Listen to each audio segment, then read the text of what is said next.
Hi everyone, this is Cami from A Scrap of Fabulous, and today we are going to talk about Pinterest parties. They are so much fun and they're a huge hit around my neighborhood with my friends, and it is like Christmas Day. What is a Pinterest party? A Pinterest party is something where you pick a theme, or you don't really have to pick a theme, and you bring 10 crafts or 10 items of the same thing. And then, so say your item was bath salts in a mason jar. You would bring 10 mason jars full of bath salts. You would come to the Pinterest party and you would leave with 10 different items from everyone else. You come, you exchange. It's kind of like the cookie exchange parties, but it's with Pinterest crafts or Pinterest items.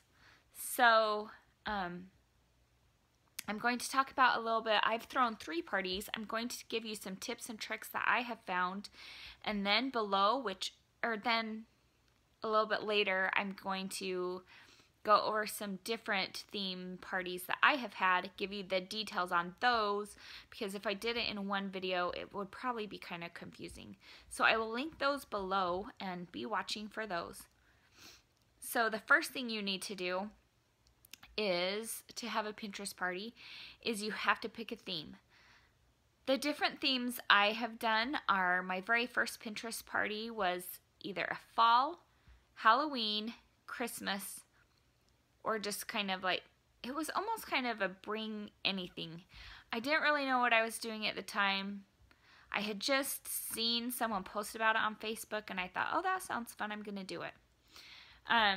But ever since then I have chosen a theme. So the different themes could be like, if you do it around the fall, you know, of course you could do Halloween, Christmas, a fall item, a Thanksgiving item.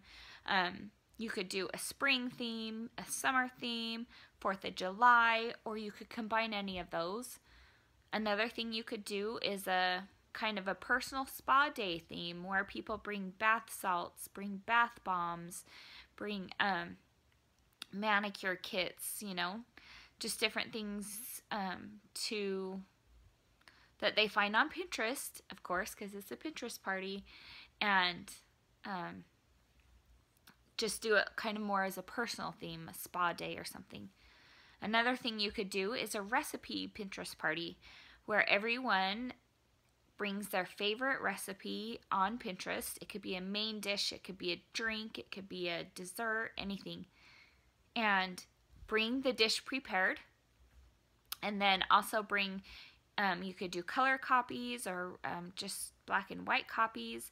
And then as the hostess, what you could do is you could have binders there, and then you could maybe just have paper and stuff, and so people could make some really cute binders, and you'd have your own recipe binder of Pinterest recipes.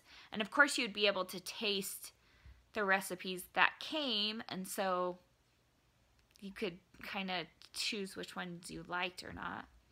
And I think that one would be a fun party to do. I think that one will be my next Pinterest party, actually. Or I might combine the two. I might do the personal and the recipe one. That might be fun. So the second thing you want to do is you want to have a guest, like kind of an estimated guest list. You want to decide how many people you want to have coming. This last Pinterest party I did a monthly theme. So everyone would sign up for a month. So if you signed up for February, you would bring a decoration or craft for February, for Valentine's or love, or you could even do a winter craft. This monthly theme also, like if you signed up for July, you would do a 4th of July gift, something, not gift, craft. So, and that one was a ton of fun. In order for me to pull that one off, I had to have people come in increments of 12. So 12, 24, I had 48 people come to my last Pinterest party. I had 4 years worth of people signing up. Sorry, my camera keeps shaking. So of course it was done in my backyard because there's no way I could fit 48 people in my living room. So that one is kind of a fun theme too. You want to pick your guest list. How many people are you going to have? I usually like to have more than 10 because I have everyone show up with 10 items. Of course, if you have less than that, if you only have 5 or 6 people you want to invite, then each person would only have to make 5 or 6 items and then you would just switch them around. So, also you want to set a price limit. My price limit for my Pinterest parties have been, it has to retail at a boutique, on Etsy. You just have to be able to, picture this in a store for at least $20 to $25. That does not mean it has to cost you that it will cost you that much to make. So, my things usually are close to the $20 to $25 range. But, it costs me about $4 to $5 each thing, maybe a little bit more, maybe $6 or $7 each thing to make. But I could turn around and sell it for $20 to $25. So that's what I mean by that. I always have what people are going to bring. I have them send me a picture either by Facebook Messenger, by text, if they want to do it in the event. They send me a picture, so first of all, I can kind of approve it, and not necessarily approve it, but make sure it is something that I think is worth, the $20. And the second reason I do that is so there's no duplicates. I don't want to have everyone show up with the same item, so if somebody sends me something and someone's already doing that particular craft, I just say, you're going to have to pick something else. Or if somebody sends me something that maybe I don't think would be worth $20, I just say, hey, if you just add this to it, or maybe add a little bit more embellishments on this sign, or maybe add some burlap ribbon or something like that, just to make it a little bit more fancy or worth a little bit more if you were going to sell it. Does that make sense? I hope it does. So come up with a monetary value that you want your items to have.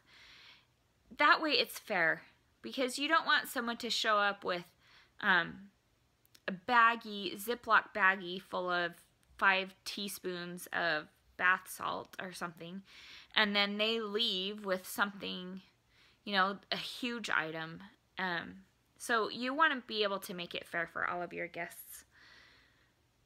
So those are the things that, those are the tips and tricks that you need. And then what happens depending on your party is kind of how you switch things up. Of course, if you have the number of crafts you bring, the same amount of people that come, then it's easy.